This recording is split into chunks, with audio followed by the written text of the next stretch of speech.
the best nature staff build in Albion Online 2025. Welcome to the community, it's your boy Zeful. Today you will learn how to use a tree branch to beat up other people in PvP. It is a thorn in the eye of all melee fighters and even Skull's fire staff builders. Did you like that Mr. Beast intro? And guys, I know my voice is sexy AF, but control yourselves. I don't want to be attacked in public, okay? We all have seen what that leads to. Poor Emmy. Remember, you are a viewer, I make the videos you watch. We are not the same. Kidding. Or am I? Seriously, chill though.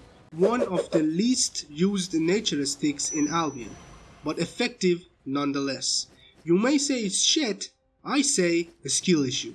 We are not the same. This is the spectrum of heal weapons, and this is where the nature staff goes, with more emphasis on damage than heal. It is the magnum opus of paradoxical effectiveness.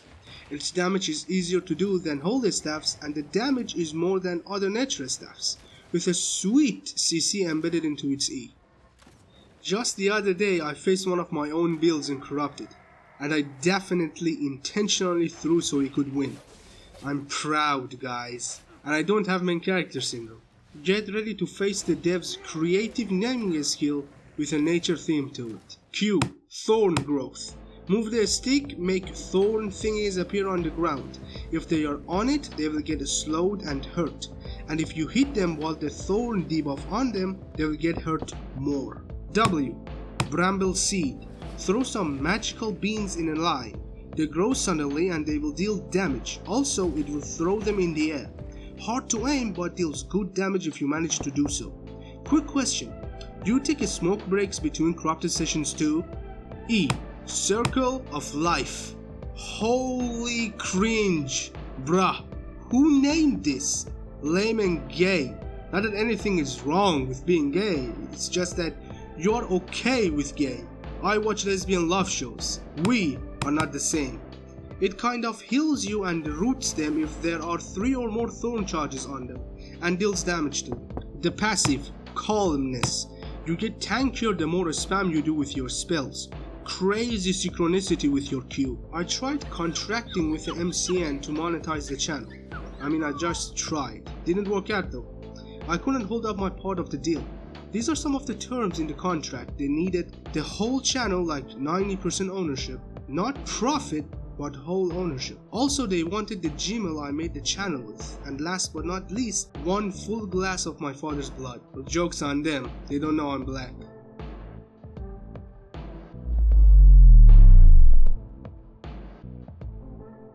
For shoes, soldier boots, with the ability rejuvenating sprint. You start running, while doing so, you also get healed. Chest, mercenary jacket, with the ability bloodlust. It's a buff, lets you get healed by dealing direct damage. Remember, your Q getting applied on them does not trigger this, so try to combine it with your E route to keep them in place for your W. Then right click them. Going for the full mercenary drip, we take mercenary hood as headpiece. It has the ability Howl. Woo in a direction, hit the enemy, slow them, interrupt their spell channels, and reduce their damage. Also works with your chest, so you can in theory use it for getting healed if you manage to hit a bunch of mobs with it. Muistac as Offhand, the obvious best choice, for it both increases our damage and healing capabilities. Looks like a keychain though, not very threatening. Thetford cape, throws a thunder once in a while on auto attacks. Fun fact, the proc counts separately for Merc Jacket heal buff. Beef a stew. The build lacks a bit of damage. We are kind of compelled to take a stew. The vegan puta is not going to like that. A few days ago I got sucked into Iron Man's rabbit hole, so I'm learning Spanish slowly. I know cono, caca and puta. Are you proud of me, guys? Potion. Gigantify is a no-brainer. As long as it is as it is and everyone is taking it, if you don't, you are in an absolute disadvantage. You may think a smuggler cape plus double heal pod is better. For that, you need a build with more mobility, something like frost staffs or bows, not a piece of tree branch. Usually this is the part where I tell you to donate, subscribe and like, but since literally no one gives a fuck, we are moving on. Okay guys, I'm ready to explain the PvP. This is how a normal matchup would unfold. Use your Qs, get them a stack up. As soon as you reach 3 charges, use E to root them in their place. To have your E go on cooldown as soon as possible, since its cooldown is only 18 seconds. W them and right click on them to proc your cape and get the bonus damage on your right clicks. And don't forget ABC of nature staffs. Always be casting. Use your Gigantify early on. Use your Merc jacket later, and the most use case for your helmet is the damage reduction. But the slow is also very convenient. Use the boot to avoid and kite their Merc jacket and Gigantify pot. Good matchups. You dominate almost every brawler, like swords and spears, and for some reason fire staffs. Believe me, I didn't even see this coming. I don't really know why. Bad matchups. Bow. Not all bows, just normal bow. I consistently die to them. It is unfair and unwinnable. Also the frost staffs that keep kiting you, and builds that use mage robe as chest so they could counter your merc check. This makes it a little bit more tricky to deal with them, so watch out for them. The guide part is done. Time to show you evidence and let you learn by example. Roll the montage.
some misunderstanding from the past videos. I have no association with the cartel. Pick up the stick, kiddo, and pretend that you are a hero, just like when you were a kid, and start doing PvP and corrupted. I'll see you next week. If you haven't quit the game by then, peace out, boys.